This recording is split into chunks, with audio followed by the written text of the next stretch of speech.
What would you do if you were sitting at your home and a foreign military knocked down the door, broke in, threw your furniture across the length of the street, beat up your mother, imprisoned your father, and told you that your house is now theirs? What would you do if you were told that for the rest of your life you were going to have to live in a cage, be sieged? What would you do if someone shot and killed your brother for simply being who they are? Me and my brothers are scared for each other, so we always try to be together, because if we die together, that will be the best thing, because we can still see each other when we go to heaven. For decades, the Israeli regime has presented itself on the international stage as a victim. And to Palestinians, the image that was communicated to us is that of a completely different reality.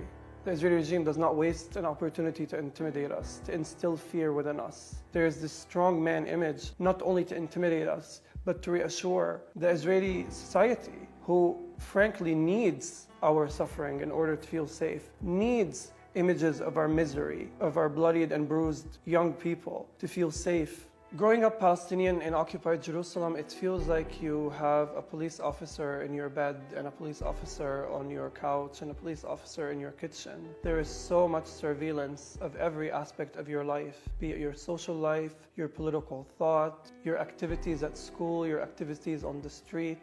They are telling us if we dare even think to resist, we are going to be clamped down on. You grow up in Palestine and you hear about the nakba, which is the mass displacement of the Palestinian people at the hands of Zionist militias that would later form today's Israeli military. But the nakba is not in the past tense. It's not a tragedy that once passed that we commemorate today, but it is in fact ongoing. For 75 years, the Israeli government has worked to ensure we no longer existed. The homes they demolished, the villages they depopulated, the children they kill and imprison is the evidence of this. The material evidence is on our bodies. I know this firsthand because when I was 11 years old, a settler organization backed by the Israeli military broke into our house. One of a few organizations that are registered as charities, either in the UK or in the United States, that collaborate with the Israeli government to take over Palestinian houses all over occupied Palestine. In 2009, I was coming home from school to find all of our furniture scattered across the length of the street. I saw that my grandmother had been hospitalized. This is my grandmother. أنا إلي عايشة بالبيت هذا من 1956. يوم من الأيام ما شفنا إلا واحد جاي يقول إنه هذا بيتي هذا أرض. There were dozens and dozens of soldiers. And that the settlers had taken over half of our house. 10 years later, they came back to take over the rest of our house and the rest of our neighborhood. Yaqub, you know this is not your house. Yes, but if I go, you don't go back. So what's the problem? Why are you yelling at me? I didn't do this. You are stealing my house.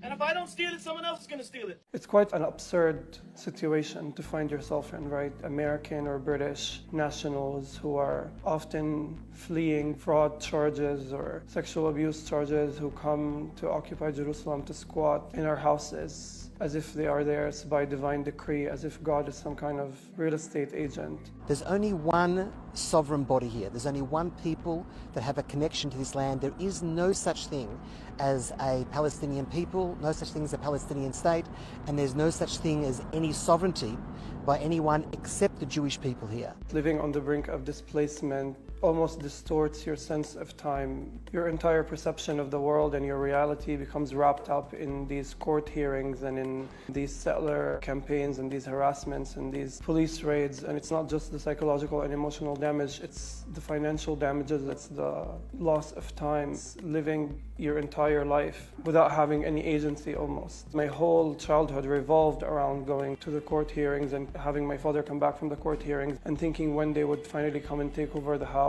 and if we were able to buy ourselves some more time. You never knew if that day would be the last night you ever sleep in your bed. I remember we would go to the court hearings, and as the lawyers and judges deliberated, we would whisper in each other's ears shards of what we thought they said. It's almost like being a zebra at the mercy of a jury of hyenas. My grandmother used to say, if the judge is your enemy, to whom do you complain? The judge himself is a settler, and the court is a settler court, built on top of Palestinian land, and the laws are settler laws that were enacted to facilitate and bureaucratize and legalize the process of your own ethnic cleansing. The fact that there are Palestinians who can smell the humidity of the sea from their kitchen windows but can never go to the sea because there are dozens of checkpoints that separate them from it is violence. The fact that there are Palestinian kids in Lebanon, in refugee camps, who listen to their grandparents detail their past lives in Jaffa, in Yafa, in Haifa, in Nazareth, who look at those photographs and yearn to visit but can never visit, is within itself violence. There are 5.3 million Palestinian refugees in refugee camps today who long to return to their homeland, and their exile is within itself violence. Our ability to remain steadfast on our land is a form of resistance. The fact that we get sent dozens and dozens of settlers who get salaries to sit in our front yards, to terrorize us, to make our lives a living hell. The fact that we have to deal with police brutality at all times. The fact that we have to deal with a myriad of laws that are there to displace us, to ethnically cleanse us, to erase us, to silence us, to put us in jail, and yet we are able to continue is amazing. People like the word resilience, but I think we're very stubborn. And our ability to be steadfast and to stay where we are, and our ability to cope and deal with the horrors that none of these Americans or British nationals that spend their lives defending would tolerate living under for 1 second. All of these defenders of apartheid, all of these defenders of Israeli settler colonialism, if they had to come and live in our reality for 1 split second, they would not bear it. British politicians, American politicians, German politicians, they are not mere supporters of Israeli colonialism in Palestine, they are partners. Of course, they are not going to talk about Palestinians' right to self-determination, the same way they are not going to talk about Palestinians' right to resist or Palestinians' right to defend themselves.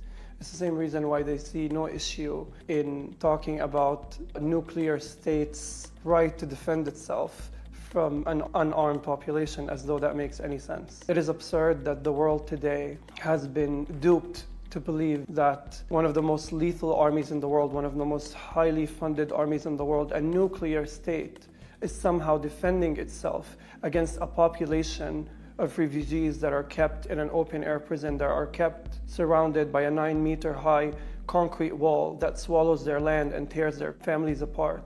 People hear the word colonialism and they think of something that is long gone in the past, and they don't realize that it exists in the present tense, in my front yard, in my neighborhood, on my street. There are Palestinian villages that today are being uprooted to be replaced by settler towns. There are Palestinian roads and cemeteries that are being desecrated to be replaced by military outposts and police departments. Colonialism is not something that the world has rid itself of. It is alive and well and eating at the land in Palestine. When we think of colonialism, all of us have a moral clarity. We know that it's bad, we outright reject it. And yet when we look at colonialism in Palestine today, this is a complicated issue, this is a nuanced issue, this is a touchy topic, it's a sensitive topic. We're not allowed to talk about it because it might ruin my career prospects. But need I remind you, across history, opposition to atrocities has not been met with applause. People who opposed injustices, who opposed colonialism, who opposed slavery, were not met with congratulations and red carpets and applause and awards. In fact, they were targeted and attacked and censored and smeared and persecuted.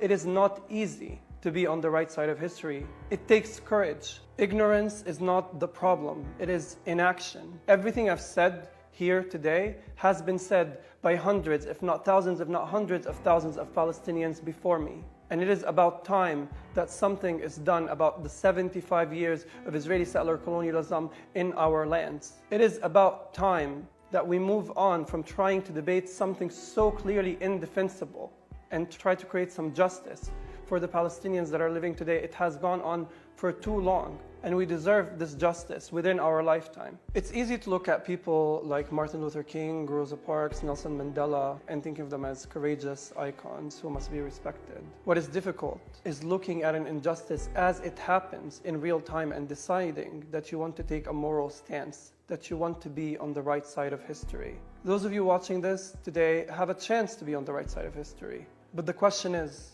are you going to take it?